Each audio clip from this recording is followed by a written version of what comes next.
Hello students, हम लोग पिछले वीडियो में ऐसे राइटिंग पढ़े थे। ऐसे राइटिंग में मैंने आपको बताया था कि यह हमारे 12th क्लास के बोर्ड एग्ज़ाम में 8 मार्क्स के आते हैं और ये हमारे लिए बहुत ही इम्पॉर्टेंट होता है।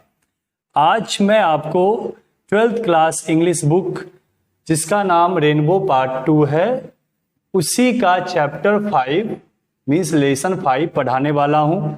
इस चैप्टर का नाम है ideas that have helped Mankind. Ideas that have helped Mankind, जिसके लेखक हैं बर्ट्रांड रसल। बर्ट्रांड रसल, इसके लेखक हैं बर्ट्रांड रसल।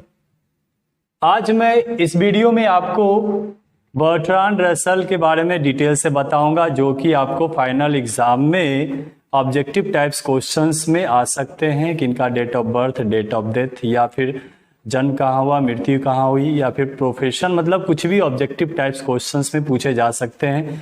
वो सारी चीज़ें मैं अभी बताऊंगा। और फिर मैं आपको इस चैप्टर में आए हुए हार्ड वर्ड्स जो कि आपको प्रॉब्लम दे सकते हैं पढ़ने के समय में, है ना, जो भी कठिन शब्द होंगे मैं उनका हिंदी भी आपको बताऊंगा।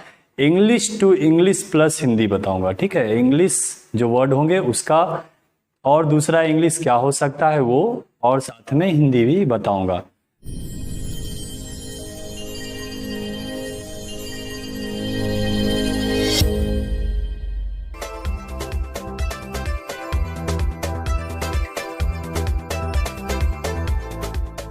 तो वीडियो के लास्ट तक बने रहिए और स्टार्ट करते हैं हम लोग आज का टॉपिक। तो सबसे पहले हम लोग बर्ट्रांड रसल के बारे में जानेंगे, जिनका डेट ऑफ बर्थ है 18 मई 1872।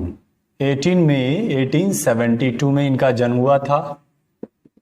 इनका बर्थ प्लेस, जन्म हुआ था ट्रिलेक, इंग्लैंड में।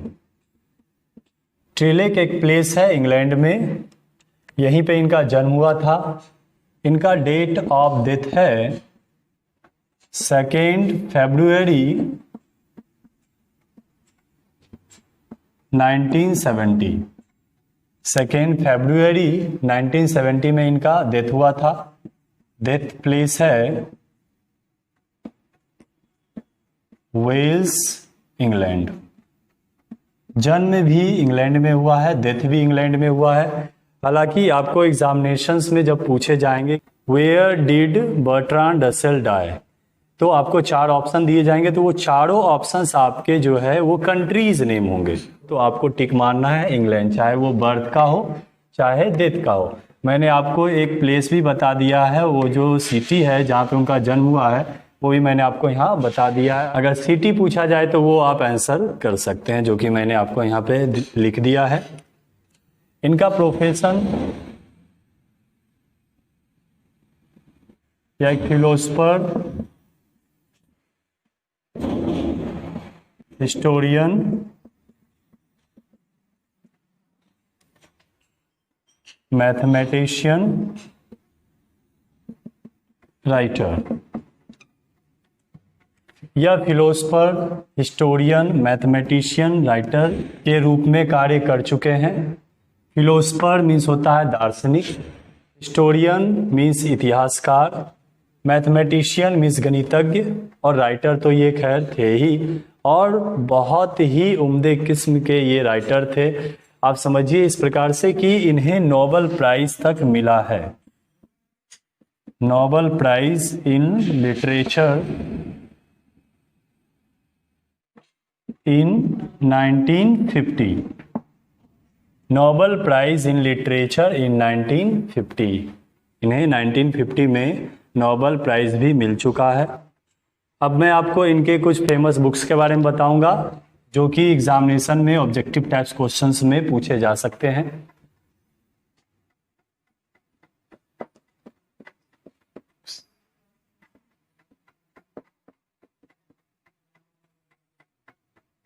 राइटर के जो बुक्स होते हैं उसे वर्क्स कहा जाता है। तो मेजर वर्क्स या बुक्स का नेम मैं इनका आपको बताता हूं। इसमें से पहला है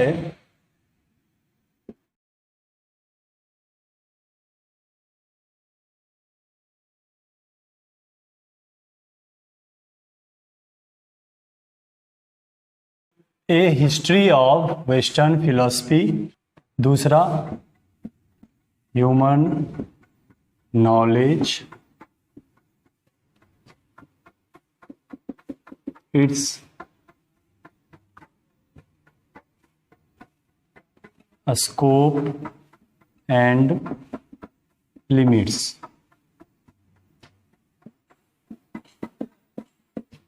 authority and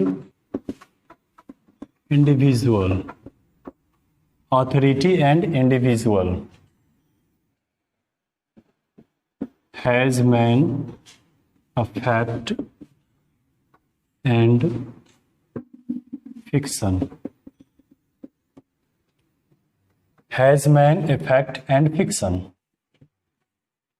my philosophical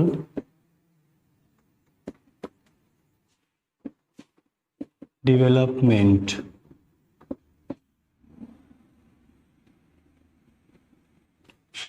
next है कन्क्वेस्ट ऑफ हैप्पीनेस, नेक्स्ट है मैरिज एंड मोरल्स,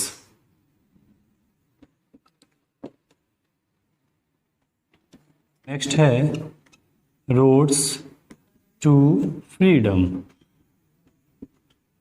और भी कई सारे बुक्स हैं जो कि इन्होंने लिखा है, लेकिन ये सारे जो बुक्स हैं ये बहुत ही ज़्यादा फेमस हैं और इम्पॉर्टेंट है, जो कि एग्जामिनेशंस में पूछे जा सकते हैं। तो इसे आप नोट कर लीजिएगा और याद भी कर लीजिएगा। अब मैं आपको इस चैप्टर में आए हुए हार्ड वर्ड्स को लिखाऊंगा, English to English plus Hindi. तो स्क्रीनशॉट ले लीजिए, फिर मैं आपको आगे लिखा दूंगा। तो आइए आज हम लोग कुछ नए वर्ड सीखते हैं, जिसमें से पहला है कंसेप्शन। कंसेप्शन, कंसेप्शन का इंग्लिश टू इंग्लिश होगा idea, English to English idea, जिसे हम हिंदी में कहेंगे अवधारणा। अवधारणा, conception, English to English idea और इसकी हिंदी अवधारणा। दूसरा है डाइवर्सिटी। डाइवर्सिटी, इसका इंग्लिश टू इंग्लिश होगा variety, English to English variety और हिंदी होगी विविधता। विविधता, या आप इसे कह सकते हैं प्रकार, विविधता या प्रकार। तीसरा है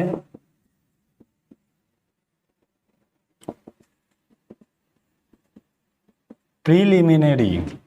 प्रीलिमिनरी, जिसको आप इंग्लिश टू इंग्लिश कह सकते हैं इनिशियल। इनिशियल मीन्स प्रारंभिक। प्रारंभिक। नेक्स्ट है आपका individual, without any doubt. Without any doubt means स्पष्ट। Individual, English to English, without any doubt, Hindi स्पष्ट। नेक्स्ट हमारा है होमो सैपियंस। यह एक लैटिन वर्ड है जिसकी इंग्लिश होती है मैनकाइंड। इसका मतलब होता है मैनकाइंड, हिंदी में होता है मानव जाति। आप यहां भी देख रहे होंगे मैनकाइंड, मैनकाइंड मीन्स होता है मानव जाति। होमो सैपियंस यह एक लैटिन वर्ड है और इसका मतलब होता है मैनकाइंड, हिंदी में मानव जाति। नेक्स्ट हमारा है हर्सिट। इसका इंग्लिश टू इंग्लिश होता है फेयरी, मीन्स रोएदार। इसको फरी भी हम इंग्लिश टू इंग्लिश में कह सकते हैं। नेक्स्ट है congenital.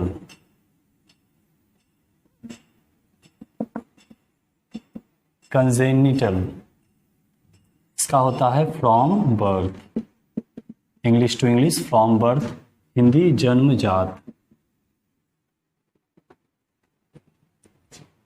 Congenital from birth, Hindi होगा जन्मजात। नेक्स्ट हमारा है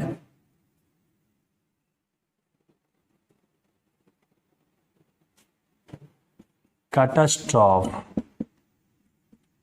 कैटास्ट्रॉफ जिसकी हिंदी इंग्लिश टू इंग्लिश होगी ग्रेट डिजास्टर। ग्रेट डिजास्टर और हिंदी होगा प्रलय। कैटास्ट्रॉफ, ग्रेट डिजास्टर, जिसकी हिंदी होगी प्रलय। नेक्स्ट है कर्बिंग। कर्बिंग का इंग्लिश टू इंग्लिश होता है रेस्ट्रिक्शन और इसकी हिंदी होगी प्रतिबंध या फिर रोक। नेक्स्ट है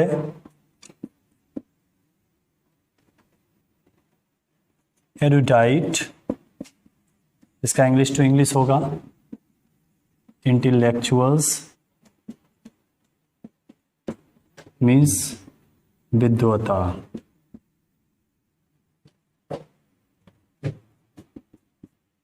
नेक्स्ट है डेप्रीडेशन।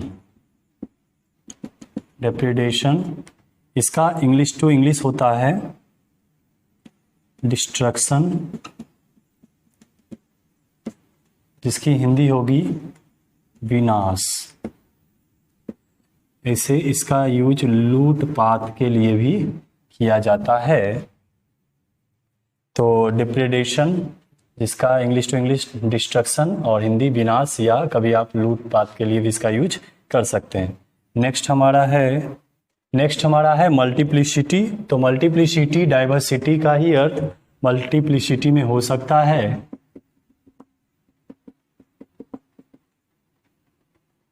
क्योंकि इसकी भी इंग्लिश टू इंग्लिश वैरायटी होती है और हिंदी विविधता होता है। तो मल्टीप्लिसिटी बोलिए, डाइवर्सिटी बोलिए, है ना, एक ही बात हो जाएगी, लेकिन अलग अलग जगह यूज होते हैं, थोड़े से अंतर होते हैं यूज के, इसलिए जो है अलग अलग शब्द बनाए जाते हैं। लेकिन इसका इंग्लिश टू इंग्लिश वैरायटी होगा, लार्ज नंबर ऑफ वैरायटी, और हिंदी विविधता होगा। नेक्स्ट हमारा है ब्रीड्स। ब्रीड्स इसका इंग्लिश टू इंग्लिश होगा large and fierce animals. Large and fierce animals means खूंखार जानवर।